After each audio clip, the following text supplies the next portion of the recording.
வனத்திலே அர்ஜுனனோடு பல நீரோடைகள், ஆற்றங்கரை, குளக்கரை, பந்தல் இப்படி பல இடங்களுக்கு செல்கிறார்கள், பேசி மகிழ்கிறார்கள்.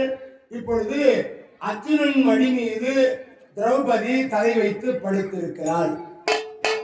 ஒரு நெல்லிக்கனி காய்க்கின்ற மரம். 12 ஆண்டுக்கு ஒரு முறை அந்த மரத்திலே ஒரு நெல்லிக்கனியானது காய்க்கும். அமுதந்தி முனிவர் என்று சொல்லும்படியான முனிவர் அந்த நெல்லிக்கனியை 12 வருடத்திற்கு ஒரு முறை வந்து தன் பசிக்காக புசிப்பார்.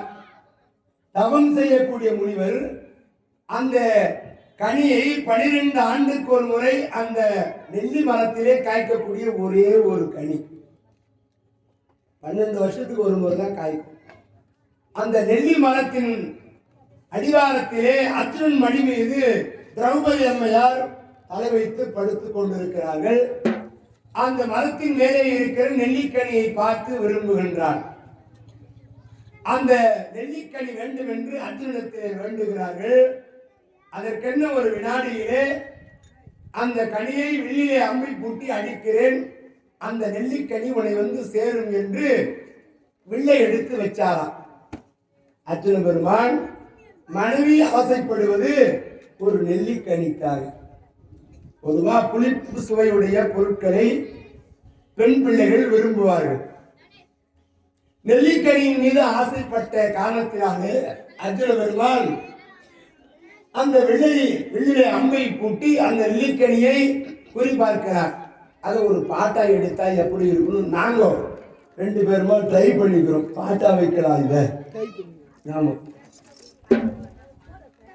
நான் வில்ல எடுத்து முன்னாலே அது இப்போ பக்கம் பண்ணாலே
அந்த நெல்லிக்கனி அறுபட்டு கீழே வந்து விழுந்து விட்டது.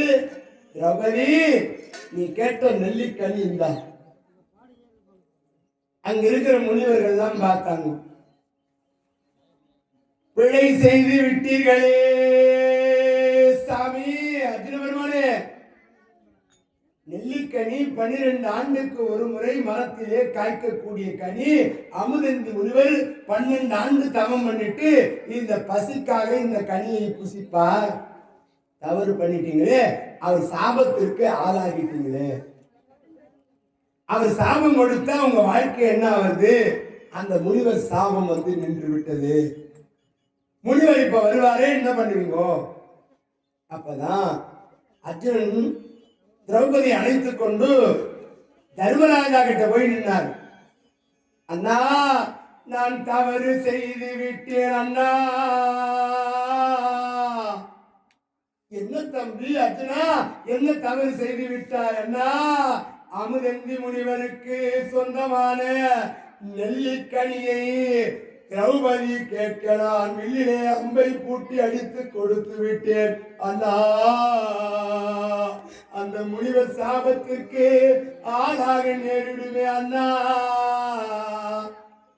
காடுரை வாழ்க்கை எய்தி காய்கனி மூலம் தின்று நீடுரு காலம் போக்கி நீங்களாது இருக்கும் நம்மை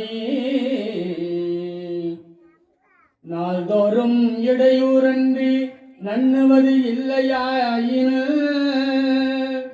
ஏடுரு தாராய் செய்வது என் கொள். பிழை செய்து விட்டாயே அர்ஜுனா. திரௌபதி உன் மடியில் படுத்து அந்த மயக்கத்திலே கேட்டதெல்லாம் கொடுக்கலாமா? இந்த அமுதந்த முனிவர் கொடுத்தால் சாபத்திற்கு நாம் ஆளாகுவேமே. அண்ணா, தப்பு நான் தான் பண்ணேன், தண்டனை எது வந்தாலும் நான் எடுத்துக்கிறேன். ஏண்டா நீ வேற நான் வேறுன்னு பிரிச்சு பேசுறியே, நியாயம். நம்ம ஐவரும் ஒன்னாச்சு, யாருக்கு தண்டனை கொடுத்தாலும் அது ஒண்ணு தானடா. இந்த அம்மா திரௌபதியும் அழுகுறாங்க, நான் தானே தப்பு பண்ணேன், சும்மா இல்லாத அந்த நெல்லிக்கனி மீது ஆசைப்பட்டு கேட்டது நான் தானே. பழம் உனக்குத்தான், இல்லை இல்லை எனக்குத்தான் பழம். நாரதர் கொண்டு வந்து மாங்கனியை கொடுத்து திருவிளையாடல் புராணத்தை நடத்திட்டு போட்டார். தாய் தந்தை உலகத்தை சுற்றி வந்து யார் கொடுக்கிறார், முதலில் இருக்கிறாரோ அவர்களுக்குத்தான் மாங்கனி. பார்த்தாரு முருகப்பெருமான், இது ஒரு வினாடியில் சுற்றி வருகிறேன்னு புறப்பட்டாருப்பா.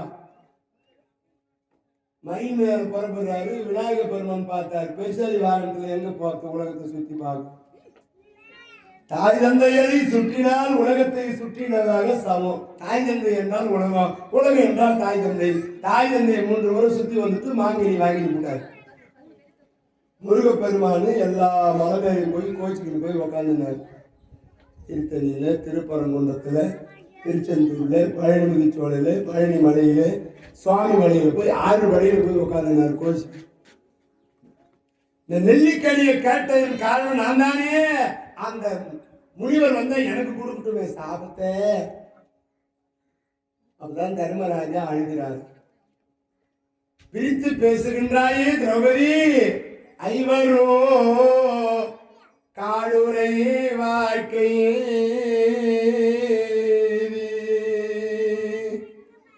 காய்கனி மூலம் தின்று நீடுற காலம் போக்கி அந்தோ வேதனை அடைகிறார் தர்மராஜா. அப்பதான் சகாதேவனும் நகுலனும் பேசினாங்க, நமக்கெல்லாம் தெய்வமாய் இருக்கிற கண்ணனையே அழைப்போம் என்று சொல்ல கண்ணனின் பெருமாளை அழைக்கிறார்களா?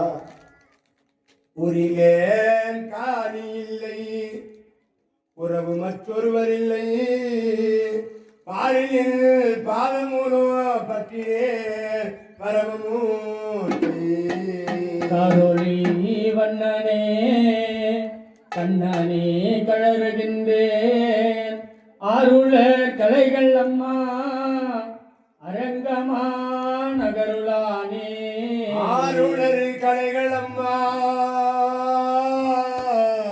அரங்கமா நகருளானே.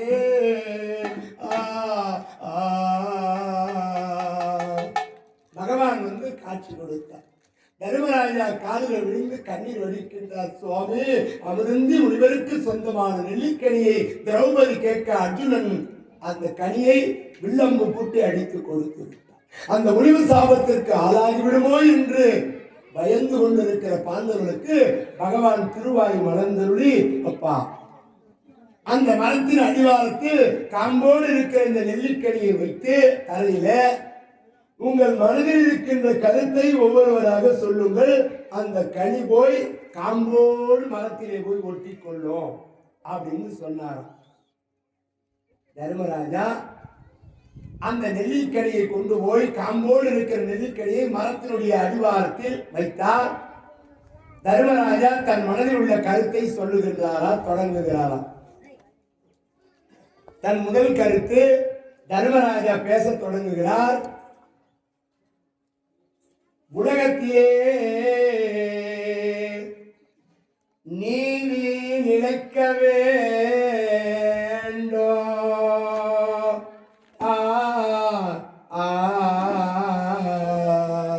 வெல்லுக அறமும் மெய்மையும் பொறையும் மேக மேனியனும் வெல்லாமல் சொல்லுக. பாவம் பொய்மொழி கோபம் தேய்த்தியர் குலம் என தெளிவுற்று அல்லும் வெம்பகலும் என் மனம் நிகழும் அழகையா மன்னையை முன்னோ கொள்ளுதல் புரிந்தோ என்றனன் முரசம் கொட்டிய கொற்ற வெங்கொடியோ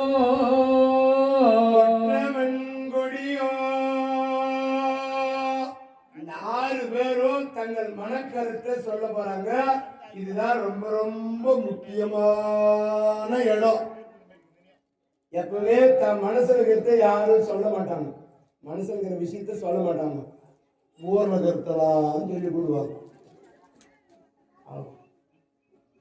அவன்தாண்டியா யார் பேசுமே கேட்க மாட்டான். குறிப்பா அவன் மாநிலம் சொல்லிட்டு அவன் கேட்கத்தே கிடையாது. மோசமான ஊர்ல கதையெல்லாம் சொல்லுவான். தன் மனக்கருத்து சொல்லணும். தர்மராஜா அவர் மனசுல இருக்கிறத சொல்ல போறாரு. யாருக்காவது அவங்க மனசுல இருக்குன்னு தான் நினைச்சுக்கிறேன்னு தெரியுமா? இப்ப சில நிலைகள் வந்தாங்க, இப்ப கதை முடிச்சுட்டு போவான்னு தெரியுது மனசுல. சில நிலைகளாங்க இந்த நிலைமை எப்படி பார்த்து பஸ் கூட இல்லையா நான் யாரே இப்போ விடுவாங்களா அப்படின்னு. இப்போ போயிட்டு கொஞ்ச நேரம் தூங்கிட்டு மணி 10 மணிக்கு நாளுக்கு வந்தால் போதும். யார் நம்ம கிட்ட போங்க நான் எப்படி பார்த்து ஈடுபடுகிறேன் மனசில் நினச்சி நடக்கும். ஒவ்வொருத்தரும் ஒவ்வொரு விதமான மனக்கருத்து. இங்கே உட்காந்துனே மாமியார் நினச்சி நடக்கும். ஐயோ அது என்ன பண்ணுறது தெரியல, ஸோ வேலை ஆகாமல் எடுத்துக்கிறனாலும் திட்டமோ வந்ததும் அந்த மனசு எங்கெங்கோ அந்த மனசுல எடுத்து இப்போ தர்மராஜா அவர் மனசுல எடுத்து சொல்ல போறாரு. எதுக்கு நாங்கள் சொல்லணும்? இப்போ அவர் மனசுல என்ன இருக்குதுன்னு கேட்போம். ஒவ்வொரு மனசுலையும் தருமன் பீமன் அர்ஜுனன் நகுல சகாதேவன் திரௌபதி அவங்க மனசுல என்ன ஆகுதுன்னு நாம தெரிஞ்சு போறோம். வெளிப்படையா சொல்றாங்க. அந்த விஷயம் முக்கியமான விஷயம். ஒருத்தரோட மனசுல எடுத்து தெரிஞ்சுக்கிட்டா சாதாரண விஷயமா? சீக்கிரம் சொல்லிடுவாங்களா? என் மனசுல நான் ஒன்று நினைச்சுங்கிறேன், நீங்க சொல்லுவீங்களா? ஒரு மனசுல ஒன்று நினைச்சுக்கிட்ட நான் சொல்லுவேன். இவர் என்ன நினைச்சுக்கிறாரா? பார்க்க முடியும் காட்டியே பட்டாசு சேர்த்துக்கு காசு அவரும் மோதிரம் போடுவேன் மனசுல நினைச்சுங்கிறார். இல்லைன்னு சொல்லலாம்.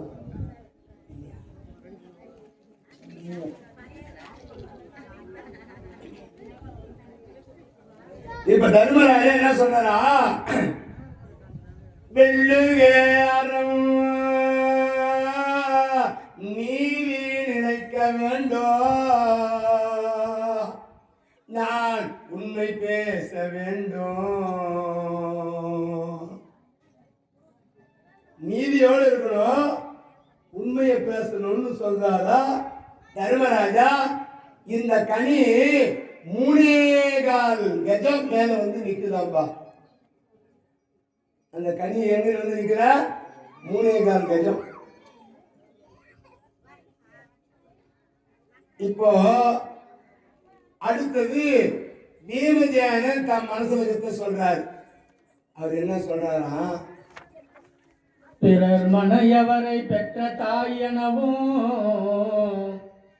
பிறர் பொருள் எட்டியே எனவும் பிறர் வசை உரைத்தல் பெருமை என்றெனவும் பிறர் துயர் என் துயர் எனவும் இறுதியே வரினும் என் மனக்கிடக்க எம்பிரான் இவை என உரைத்தான். மரதையும் மடியுமாறு மல்லியற்கை வலிமை கூர் வாயுவின் மைந்தல் வாயுவின் மைந்தன் வீமன் பேசுகின்றான். யமனே வந்து எதிர்த்தாலும் வெல்லக்கூடியவன் வீமன். யமனே வந்து எதிர்த்தாலும் ஜெயிக்கக்கூடியவனா வீமன். அவன் பேசுறான். பிறர் மனை நோக்கா, அடுத்தவருடைய மனைவியை நான் தாயாக கருதுவன் நான் வீமஜானம். பிறர் பொருளை எட்டி எழவோ, அடுத்தவங்களுடைய பொருளை அது எட்டி கசப்புன்னு நான் நினைப்பேன். உள்ளத்தால் உள்ளதும் தீரே, பிறர் பொருளை கள்ளத்தால் கல்வோம் எனல். உள்ளத்துல கூட அடுத்தவங்க பொருள் நமக்கு நினைக்கூடாதான். மனுஷன் கூட நினைச்சா போச்சு.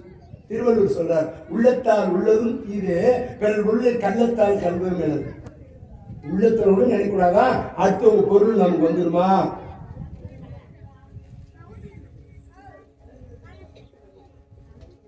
பிறர் துயர் என் துயர் எனவோ, அடுத்தவங்களுடைய கஷ்டம் என் கஷ்டம்னு சொல்றாரு. அதனாலதான் இடும்பாசூர, பகாசூர, சராசந்த, மணிமால 4 பேர் கொண்ட 16,000 ஏதமலத்தை வீமன் பேசுறா.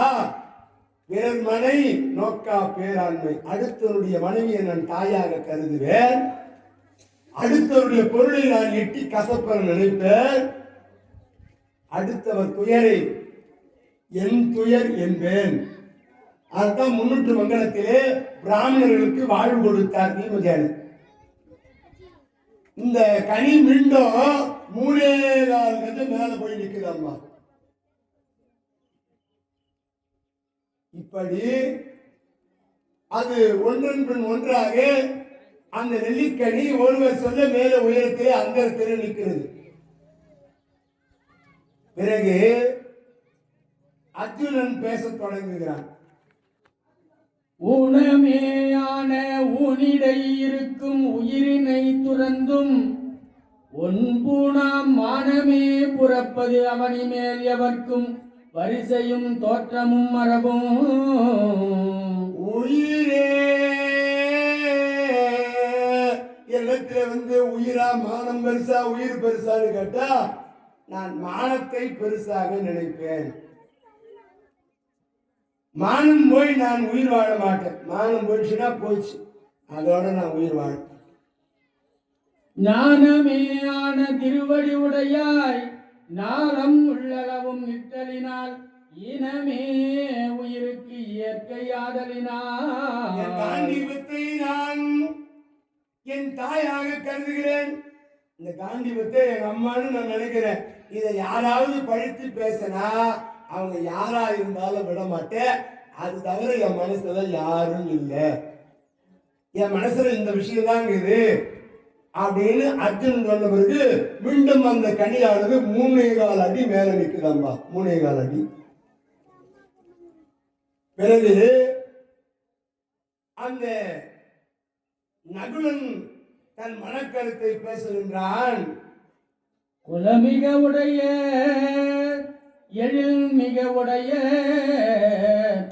குறைவில் செல்வமும் மிக உடைய நலம் மிக உடையர் என்னினோ கல்வி ஞானம் அற்பமும் இல்லாதவரை வளமிகு திகிரி செங்கையாய் முறுக்கின் மனமிலா மலரென மதிப்பேன். மலரென மதிப்பேன்.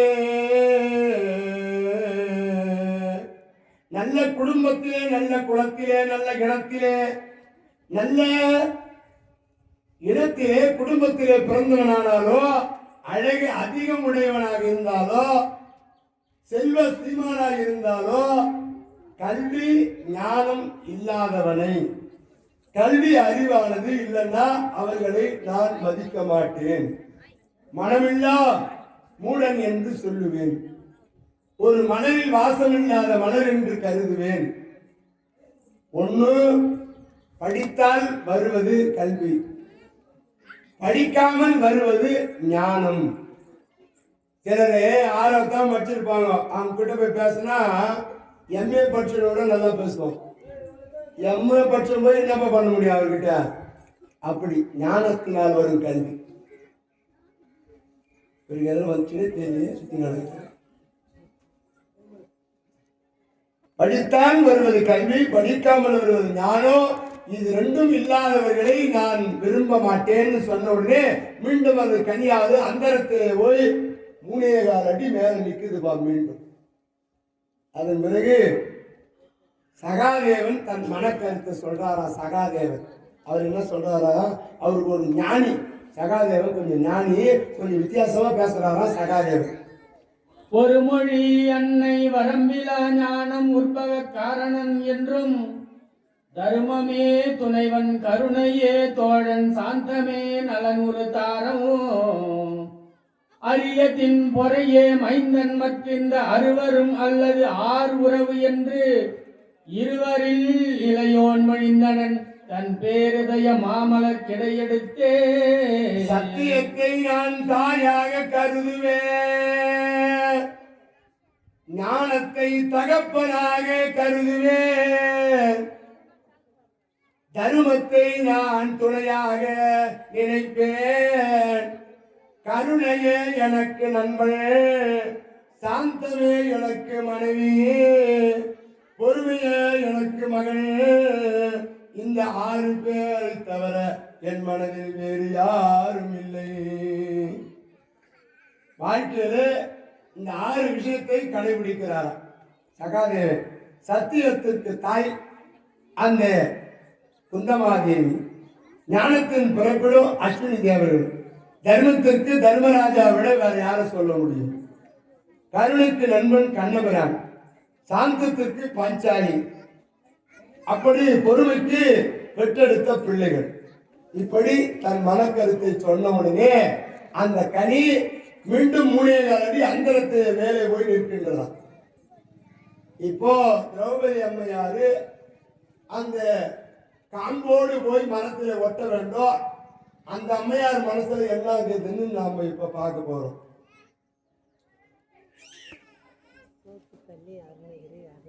சோத்துக்கண்ணியை சேர்ந்த அருணகிரி, அருணாசலம், அண்ணாமலை, அடியன்களுக்காக 50, அம்மனுக்காக 50 வாரி வழங்கியிருக்கிறார்கள். அந்த குடும்பம் பல்லாண்டு கால வாழ திரௌபதி அம்மையாரை வேண்டுகின்றோம். இப்ப திரௌபதி அம்மையார் மனசுல என்ன ஆகுதுன்னு யாராலும் கண்டுபிடிக்கும். நிலவின் முதுகும் பெண்ணின் மனமும் என்றும் ரகசியம் தான். ஒரு கவிஞன் எழுதியிருக்கான், நிலவின் முதுகும் பெண்ணின் மனமும் ரகசியம் தான், கண்டுபிடிக்க முடியாது. ஆக இப்ப திரௌபதி அம்மையாருடைய மனசுல என்ன ஆகுதுன்னு அந்த அம்மையார் சொல்ல போறாங்க பாருங்க. இவங்க எல்லாம் பாக்குறாங்க, இந்த பையில எம்மா இருக்கும்னு தெரியலையே, நரம்புவே இல்லையே, காலையில தபசு மரத்துக்கு. ஒவ்வொருக்கும் ஒவ்வொரு விதமான மனக்கருத்து இருக்கும். இப்போ அருள்மிகு பஞ்சாலி அம்மையார், திரௌபதி தாயார் தன் மனக்கருத்தை சொல்ல தொடங்குகின்றார்கள். ஐம்புலன்களும் போல் 5 பதிகளாகவும் இன்னும் வேறொருவன் எம்பெரும் கொழுனன் ஆவதற்கு உருகும் இறைவனே எனது பேரிதயம், இறைவனே என் பேரிதயம்,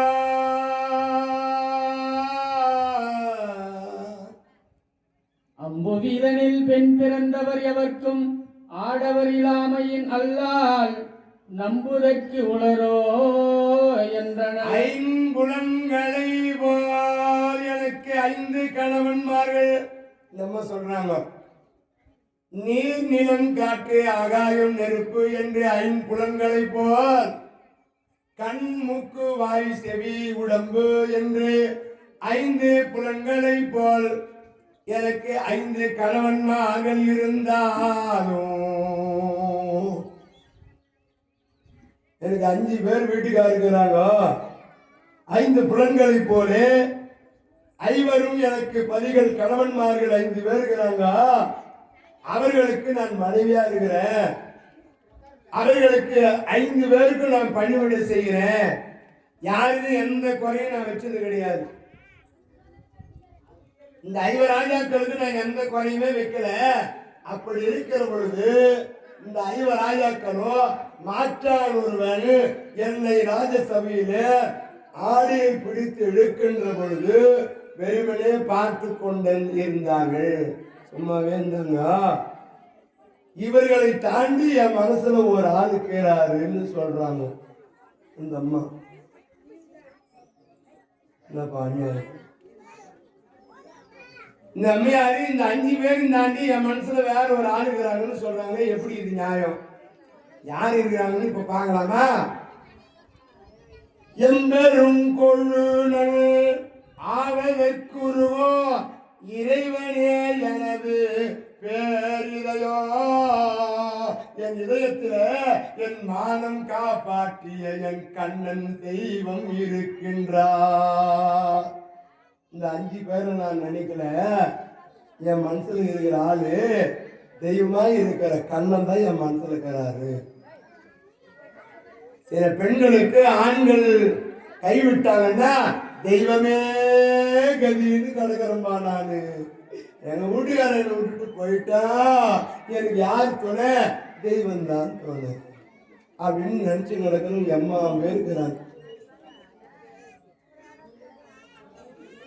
அப்போ அம்மா சொல்றாங்க, திரௌபதி அம்மா, என் நெஞ்சத்திலே இருப்பது தெய்வம் அந்த கண்ணன் எம்பெருமான். என் மானத்தை காப்பாற்றி கோடான கோடி ஆடையை தந்து அந்த தெய்வம் தவிர வேற யாரும் என் மனசுல இல்லைன்ட்டாங்க.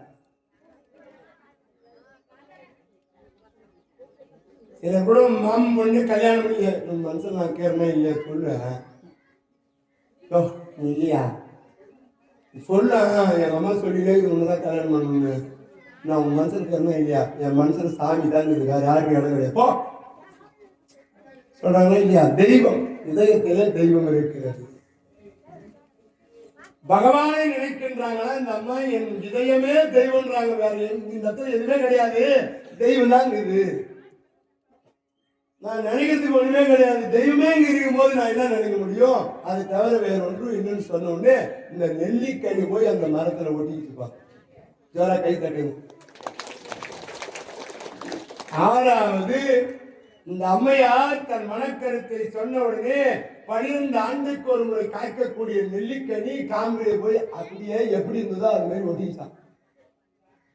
அமிர்த முனிவர் வந்தாரு, மரத்து மேல இருக்கிற கனியை பார்த்தாரு.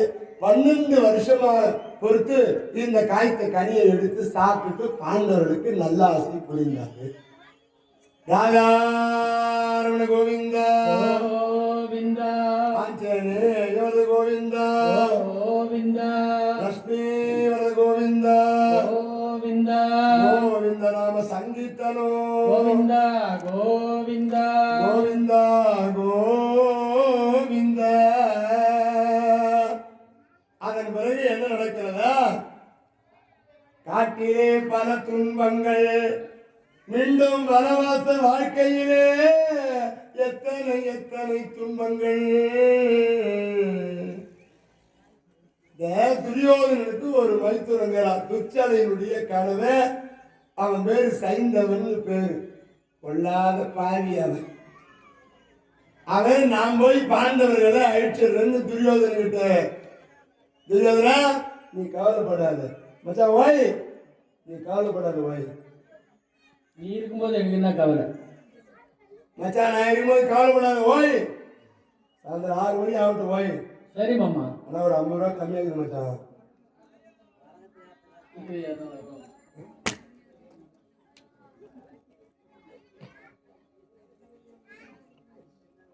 இந்த சைந்தவன் பாண்டவனை அழிப்பதற்காக திட்டமிட்டு அந்த வீமனை அழித்து விட வேண்டும், கொன்று விட வேண்டும், பாண்டவர்களை கொன்று விட வேண்டும் என்று நேரா வந்தான்பா. வந்தா பாஞ்சாலியினுடைய கூந்தலை கண்டான். அழகாக இந்த பாஞ்சாலியை பார்த்த உடனே அவன் இவர்களை அழிக்க வந்தவனுக்கு எல்லாம் மாறி போச்சு. பாஞ்சாலியை சிறைபிடிச்சு போயிடலாமான்னு தோணும். பாஞ்சாலியை தொடுவதற்கு முயற்சிக்கிற பொழுது வீமன் வந்து கையை பிடிச்சிக்கணும் கேட்கல. அந்த சைந்தவனை அடி அடி அடி அடி அடி என்று அடித்து தும்சம் பண்ணி அவனுக்கு மொட்டை போட்டு அவனுக்கு மொட்டை போட்டு காது குத்தி கோவேரி கழுதியை இட்டு வந்து அந்த கோவேரி கழுது மேல உட்கார வச்சா அந்த ஜெயத்ரதனை சைந்தவன். அதான் சைந்தவன் கர்வம் மானபங்கம் சொல்லுவான். பீமன் அந்த அளவுக்கு பண்ணுவான். அது ஒரு நாடகமே இருக்கு. தெருக்கூத்து அன்பர்கள் சிறப்பாக போத்தராஜா மங்களம் ஸ்ரீ கிருஷ்ணா நாடக தெருக்கூத்து மன்றத்தார்கள் அற்புதமா ஆடுவாங்க. சைந்தவம் பங்கன். அந்த சைந்தவனுக்கு கரும்புள்ளி செம்புள்ளி குத்தி, உனக்கு கரும்புள்ளி செம்புள்ளி குத்தி கோவேரி கைதமிழ உட்கார வச்சு அந்த சைந்தவனை மானபங்கம் படுத்தி பீமதியான கோபத்தோடு அவனை அடிச்சு அனுப்புறான். அவன் எப்படியாவது பீமனை அழிகிறன்னு சிவ கைலாயத்துக்கு போறானா தவம் பண்ணதுக்கு. அப்படி அங்கு நடந்தது. ஒரு நாள் திடீரென்று காட்டிலே வாழ்கிற பொழுது காடு தீப்பற்றி எரிதான். எரியுதம்பா. அந்த நேரத்திலே பாண்டவர்களை சூழ்ந்து கொண்டது அக்னி நெருப்பு. அப்பதான் தர்மராஜா மனசுல தியானம் பண்றாரா, தன்னுடைய தம்பி மகன் கடோர்கன் பெரியப்பா மகனே வாடான்னு ஒரு வார்த்தை கூப்பிட்டா நான் வந்து உங்களை காப்பாத்துவேன்பா அப்படின்னு சொன்னது நினைவு வந்தது. மகனே கடோர்கதோ, கடோர்கத மாதிரி கத்துறான். கடோர்கதோ பெரியப்பான்னு வந்து ஆகாயத்தில் நின்று அந்த அக்கினி கையை விட்டு தன்னுடைய பெரியப்பா தந்தை அர்ஜுனன் அகில சகாதேவர்கள் இந்த பஞ்சாலி அம்மையார் அத்தனை பேரும் நெருப்புக்கு அப்பால் எடுத்து வந்து வச்சுட்டாங்க. நெருப்பிலே இருந்து காப்பாற்றி பெரியப்பாவை வணங்கி அங்கிருந்து கடோர்கதன் புறப்பட்டான். ஒரு நாள் மைத்ரேய முனிவர் பாண்டவர்கள் இந்த வனவாச வாழ்க்கையிலே மிகவும் துன்பப்படுகிறார்கள், முடியவில்லை. எப்படி வாழ்ந்தான் தருமன்? இந்திர பிரசத்திலே ராஜசூய வேள்வி நடத்தி சாம்ராட் பட்டம் பெற்ற அந்த தருமனுக்கு வந்த வாழ்வை எண்ணி அந்த கானகத்திலே படுகிற துன்பம் தர்மராஜா அதே எப்பா இந்த மைத்ரேய முனிவரால் மனம் தாங்க முடியல. நான் சென்று அந்த துரியோதனுக்கு உங்களுக்காக நாடு கேட்க போறேன்னு மைத்ரேய முனிவர் புறப்படுறாருப்பா. துரியோதனே முனிவரே வர வேண்டும் வர வேண்டும். அப்பா துரியோதனா, இந்த பாண்டவனுக்கு நீ தருகிற சோதனை போதும் அப்பா. வனவாச வாழ்க்கையிலே துன்பத்தை படுகிறார்கள் பாண்டவர்கள், வேதனை தாங்க முடியவில்லை. அதனால் அவர்களுக்கு தேவையான ராஜ்யத்தை கொடுத்து விடு துரியோதனா. ஏய் மைத்ரேய முனிவரே, என்னைய எதுக்கு வந்துங்க? பஞ்ச பனாதி பாண்டவர்களுக்கு நாடு கொடுப்பேன்னு வந்துக்கிறியா? தொடை மேல கட்டி சொல்றாங்க, பஞ்ச பனாதிகளுக்கு நாடு கொடுக்க மாட்டேன், காட்டி சாப்பிட்டாங்க. இந்த வார்த்தையை கேட்ட உடனே மைத்ரேய முனிவர் பார்த்தாராம். அடே தொடையை தட்டியா காண்பிக்கிறாய், அந்த தொடை முறிந்து நீ சாக வேண்டும் சாபத்து கொடுத்து போட்டார். மைத்ரேய முனிவர் கொடுத்த சாபம் வடிகளத்தை வந்து நீக்கும். அதன் பிறகு சகுனியுடைய பேச்சை கேட்டு பாண்டவர்களை அழிப்பதற்காக துரியோதனே போர் தொடுத்து கொண்டு கானகத்துக்குள்ள வரம்பா. அப்படி வருகிற பொழுது அந்த கானகத்துல சித்திரசேனன் ஒருத்தங்க, அவன் என்ன பண்ணா, இந்த கௌரவர் படையை சுற்றி வளைத்து அடி அடி என்று அடித்து துரியோதனே துர்ச்சாதனே கர்ணே ஜகுனி அத்தனை பேரும் கட்டி போட்டான். இப்ப துரியோதன கட்டுண்டு கிடக்குறான். தர்மண்ணா என்னை காப்பாத்தண்ணா, இவன் கந்தர்வன் எங்களை கட்டி போட்டு விட்டான்னா, அண்ணா எங்களை காப்பாத்துனா. பாக்குறாரா தர்மராஜாவுக்கு அந்த கானகத்திலே துரியோதனுடைய குரல் கேட்கிறது. என்னை காப்பாற்றுங்கள் என்று கேட்கின்றானே என்று தம்பிமார்களோடு வந்து பார்த்தா எல்லாரையும் கட்டி போட்டு வச்சுக்கிறான் சித்திரசேன். எப்பா என்னுடைய பங்காளிகள், என்னுடைய சகோதரர்கள் சித்திரசேனா, அவர்கள் எல்லாம் கட்ட விட்டு விடு என்று சொல்லி துரியோதனுடைய கட்ட விட்டு விடப்பட்டு பாண்டவர்களாகிய தர்மராஜா துரியோதனாதிகளுக்கும் அந்த கர்ணன் சகுனி உட்பட அத்தனை பேருக்கும் அச்சய பாத்திரத்தினால சாப்பாடு போடுறாராம். குபேரன் கொடுத்த பட்டாடையை கொடுத்து வழி அனுப்பி வைக்கிறார், போயிட்டு வாடான்னு. அவன் எதுக்கு வந்தான்? பாண்டவர்களை அழிக்கலான்னு வந்தான். அழித்தவர்களுக்கு அடைக்கலம் கொடுத்து தர்மராஜா சாப்பாடு போடுறாரம்மா. எப்பேற்பட்ட ஆள் பாருங்க. நம்ம கூட யாராவது நம்ம அடிக்க வந்தாங்கன்னா அடிறான்னு சொல்லிட்டு நின்று பாருங்களா, அடிக்கிறவங்களுக்கு கம்மி உனக்கு போய் அடிக்க வந்து மேடம்.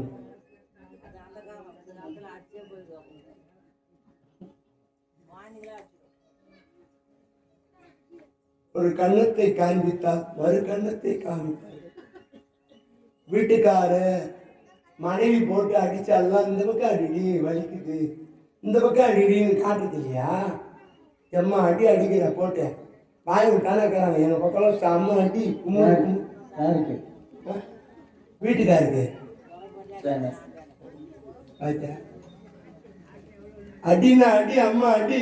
வாயா தள்ளாடிக்க வர ரோடு ஆகி அழகிற நீ, ரோடு அழகிட்டு ஆள் வச்சுக்கிறாங்க, நீ அங்க வர ஏண்டி? சாப்பிட்ட மருந்து அப்படி டாக்டர் கொடுத்த மருந்து ரோடு அழகிற வேலை வந்துச்சு. இந்த பக்கம் இருந்து அந்த பக்கம் போவாரு, அந்த பக்கம் இருந்து அந்த பக்கம் போவார், மருந்து அவளை வேலை செய்யும். ஆக அந்த உண்டக வீட்டுக்கு ரெண்டக நினைத்து சென்றான் துரியோதனன். அன்னதானம் பாண்டவனை போல செய்ய வேண்டும் என்று நினைக்கின்றான். அந்த அன்னதான கொடியை பகவான் கண்ணன் என்பெருமான் அரும்படுமையாக செய்து விடுகிறார். அப்படி வந்து கொண்டே இருக்கிறார்கள் பாண்டவர்கள் வனவாச வாழ்க்கையிலே. ஒரு பெரிய மலைப்பாம்பு தர்மராஜா பார்வைப்பட்டவுடனே அரசனாய் காட்சி தருகிறார். யார் அவரு? ஞாபகங்களா? கரண்ட் பூச்சி போட்டோம்.